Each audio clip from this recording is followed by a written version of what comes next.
दारुल हुकूमत लखनऊ से तकरीबन 300 किलोमीटर के फासले पर वाक़ उत्तर प्रदेश का तारीख़ी शहर फ़िरोज़ाबाद का नाम अब बदलने की सिफ़ारिशें तेज़ हो गई हैं। वहाँ की पंचायत में सौती वोट के ज़रिए ये तजवीज़ पेश की गई है कि इसका नाम चंद्र नगर रखा जाए। वहाँ के ब्लॉक प्रमुख लक्ष्मी नारायण यादव ने तजवीज़ पेश की थी और उसको पास किया गया। अब ज़िला सतह पर उसको भेजा जाएगा, उसके बाद रियासती सतह पर यह कार्रवाई तेज़ होगी।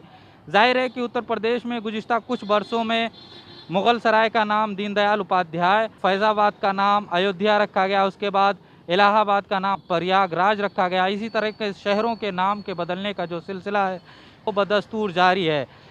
ज़ाहिर है कि फ़िरोज़ाबाद चूड़ियों का शहर कहलाता है और कदीम ज़माने में फ़िरोज़ शाह तुग़लक के नाम माना जा रहा है कि इस शहर का नाम मंसूब था, या जलालुद्दीन के सिपहसालार फ़िरोज़ के नाम पर ये इस शहर का नाम मंसूब था, जो तारीख़ के औराक़ में दर्ज है।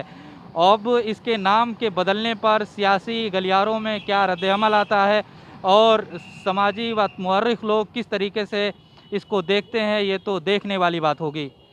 फ़िलहाल जो तजवीज़ मंज़ूर हो गई है ज़िला पंचायत में, वो कहीं न कहीं लोग मानते हैं कि ये सियासत का एक हिस्सा है।